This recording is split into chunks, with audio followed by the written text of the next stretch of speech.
നമസ്കാരം. വി.ഡി. ബിന്റോയാണ്. ബഹുമാനപ്പെട്ട മുഖ്യമന്ത്രി, അങ്ങയോടാണ് എൻ്റെ ചോദ്യം. അങ്ങേക്ക് ഈ രാജ്യത്തെ ജനങ്ങളോട് ഒരു ഉത്തരവാദിത്വവുമില്ലേ? അങ്ങയുടെ മന്ത്രിസഭയിലെ ഒരു മന്ത്രി അല്ലെങ്കിൽ ഒരു MLA ആന്റണി രാജു നമ്മുടെ കേരള രാഷ്ട്രീയ ചരിത്രത്തിൽ ഇന്നോളം കേട്ടുകേൾവിയില്ലാത്ത വിധത്തിൽ, ഒരുപക്ഷെ നീതിന്യായ വ്യവസ്ഥയുടെ ചരിത്രത്തിൽ തന്നെ ആദ്യമായി രാജ്യാന്തര മയക്കുമരുന്ന് കേസിൽ തെളിവായി ലഭിച്ചിട്ടുള്ള അടിവസ്ത്രം മാറ്റിയ കേസിൽ ഇപ്പോൾ ശിക്ഷിക്കപ്പെടാൻ വിടുകയാണ്. ഒന്ന് ആലോചിച്ച് നോക്കൂ, ഇദ്ദേഹം ഇത്തരത്തിൽ ഒരു പ്രതിയായിരുന്നു എന്ന് അങ്ങേക്കറിയില്ലായിരുന്നോ ഈ ആന്റണി രാജുവിനെ മന്ത്രിയാക്കുമ്പോൾ?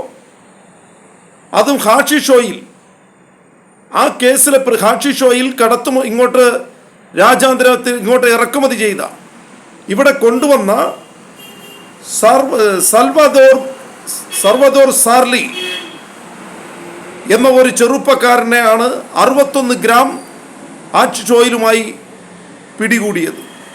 ആ കേസ് വാദിച്ച ഒരു വക്കീലായിരുന്നു ആന്റണി രാജു എന്ന് മാത്രമല്ല, അദ്ദേഹത്തിൻ്റെ സ്വാധീനം ഉപയോഗിച്ചുകൊണ്ട് എല്ലാ വഴിവിട്ട രീതിയിലും കോടതിക്ക് മുമ്പിൽ തെളിവാക്കിയ അടിവസ്ത്രം അത് എടുത്തുകൊണ്ടുപോയി തിരിമറി നടത്തിയ ഒരു പ്രതി അങ്ങയുടെ മന്ത്രിസഭയ്ക്കുള്ളിൽ ഉണ്ട് എന്ന് അങ്ങേക്ക് മനസ്സിലാവാതെയാണോ ഈ കാലഘട്ടം വരെ ആന്റണി രാജുവിനെ മന്ത്രിയായി അങ്ങ് എഴുന്നള്ളിച്ചുകൊണ്ട് നടന്നത്? ഇനിയിപ്പോൾ അദ്ദേഹം പോകുന്ന സ്ഥലത്തെല്ലാം അടിവസ്ത്രം കാണിച്ച് ആളുകൾ ആന്റണി രാജുവിനെ അടിവസ്ത്രം കാണിച്ച് പരിഹസിക്കുമ്പോൾ അല്ലെങ്കിൽ പ്രതികരിക്കുമ്പോൾ ഇപ്പോൾ ഗവൺമെൻറ് എന്താ ചെയ്യാൻ പോകുന്നത്? ഇനിയിപ്പോൾ കരിങ്കൊടി കാണിച്ചാൽ അങ്ങ് പോകുന്ന വഴിക്കെല്ലാം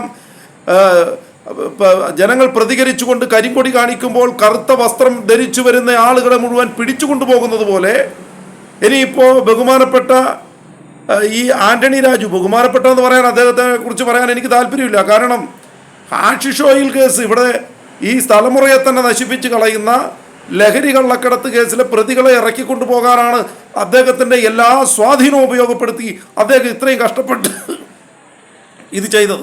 അതുകൊണ്ട് അദ്ദേഹത്തിനോട് യാതൊരു ബഹുമാനവും നിലനിർത്താൻ ഉദ്ദേശിക്കുന്നില്ല.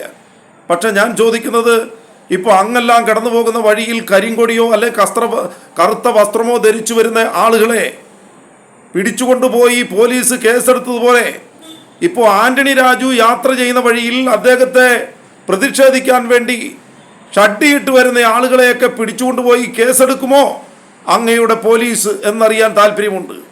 നമസ്കാരം.